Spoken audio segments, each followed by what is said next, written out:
શબ્દ સાંભળતા હશો હીટવેવ, કારણ કે હીટવેવ એટલે શું એ સૌથી મોટો સવાલ છે। સામાન્ય રીતે એવું થાય કે ગરમી લાગવી એટલે અથવા તો વાતાવરણમાં ગરમાવો હોવો એ હીટવેવ કહેવામાં આવે છે, પરંતુ આપને વોલ ગ્રાફિક્સમાં બિગ વોલ પર બતાવીશું કે હીટવેવ એટલે શું। એ માત્ર ગરમી સુધી નહીં, પરંતુ તેની થોડી વિસ્તૃત વ્યાખ્યા પણ છે। સૌથી પહેલાં એ કે હીટવેવ એટલે અતિશય ગરમી અથવા તો ગરમીનું મોજું, અત્યંત ગરમ હવામાનનો સમયગાળો જે છે, જે 12 થી 5નો હોય છે, તે દરમિયાનની સ્થિતિ છે। સામાન્ય રીતે 2 કે તેથી વધુ દિવસો સુધી ચાલે છે, જ્યારે તાપમાનના પ્રદેશની ઐતિહાસિક સરેરાશ કરતાં વધી જાય છે। મેદાની પ્રદેશમાં મહત્તમ તાપમાન 40 ડિગ્રી કે તેથી વધુ અનુભવાય ત્યારે પણ હીટવેવ કહેવાય છે, જે રાજ્યભરમાં છે। પર્વતીય અને ઠંડા પ્રદેશોમાં તો 30 ડિગ્રીથી વધુ થાય તો પણ તેને હીટવેવ જ કહેવામાં આવે છે। સામાન્યથી ઓછામાં ઓછું 4.5 ડિગ્રી અથવા તો તેનાથી વધુ તાપમાન જોવા મળે છે। તાપમાન 47 ડિગ્રીએ પહોંચે તો સિવિયર હીટવેવ કહેવાય, જે બનાસકાંઠા સહિતના જિલ્લાઓમાં છે। એટલે સામાન્ય રીતે માર્ચથી જૂન દરમિયાનનો આ સમયગાળો હોય છે। હવે કયા કયા રાજ્યો પ્રભાવિત છે, તો જો ગુજરાતનું પાડોશી જે છે તે રાજસ્થાન, પંજાબ, હરિયાણા, ચંદીગઢ, આ નોર્થના 3 રાજ્યો અથવા તો શહેર, ચંદીગઢ એટલે, અને દિલ્હી અને મધ્યપ્રદેશમાં પણ રેકોર્ડ બ્રેકિંગ ગરમી છે। આટલા રાજ્ય એવા છે કે જે પ્રભાવિત થયા છે। સિવાય ઉત્તર પ્રદેશ, છત્તીસગઢ અને ઓડિશા, જ્યાં દરિયા કિનારો છે, ત્યાં પણ હીટવેવ જોવા મળે છે અને પુષ્કળ પ્રમાણમાં લોકો પરેશાન છે। પાડોશી મહારાષ્ટ્ર અને પશ્ચિમ બંગાળમાં પણ હીટવેવની સમસ્યા છે। આંધ્રપ્રદેશ અને તેલંગાણા, સાઉથ પણ જતા રહો તો સાઉથમાં પણ એટલી જ પરેશાની છે।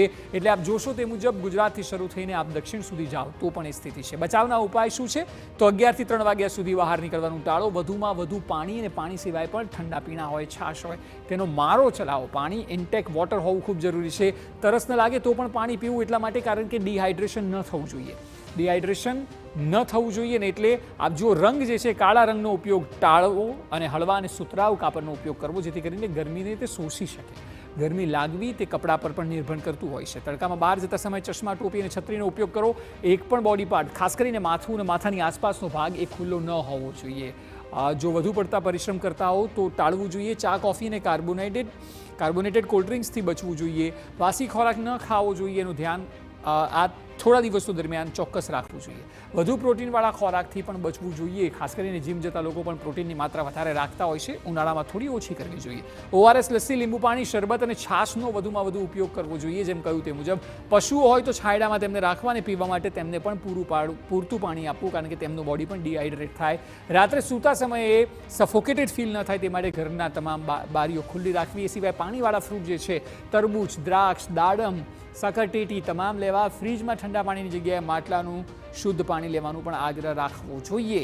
આ તમામ બાબતો એવી છે કે જે ધ્યાન રાખવી જોઈએ। તો ગરમીની અળાઈઓ આવે, લૂ લાગવાના લક્ષણો બતાવી રહ્યા છે। ગરમ, લાલાશ અને શુષ્ક ત્વચા થઈ જાય તો પણ લૂ લાગી હશે તો આ સ્થિતિ સર્જાતી હોય છે। ખૂબ જ પરસેવો થવો અને અશક્તિ સતત લાગવી, તે પણ લૂ લાગવાનું એક પ્રમાણ છે। માથાનો દુખાવો સતત રહેવો, ચક્કર પણ આવવા સમયાંતરે, એ પણ લૂ લાગવાનું લક્ષણ છે। ચામડી લાલ, સૂકી અને ગરમ થઈ જવી, એ પણ લૂ લાગવાનું લક્ષણ છે। સ્નાયુઓમાં સતત દુખાવો થવો અને અશક્તિ આવવી, ઊભા થવાનું પણ ઈચ્છા ન થાય તે પ્રકારની સ્થિતિ સર્જાય। એ સિવાય ઉબકા અને ઉલટી પણ થવી, એ લૂ લાગવાના લક્ષણોમાંનું જ છે। છાતીમાં ગભરામણ પણ થવી, એટલે આ પરિસ્થિતિ ગરમીમાં, કારણ કે રેકોર્ડ બ્રેકિંગ ગરમી છે, માણસથી સહન ન થાય તેવી આ પ્રકારની સ્થિતિ સતત રહે છે। હૃદયના ધબકારા પણ વધવા।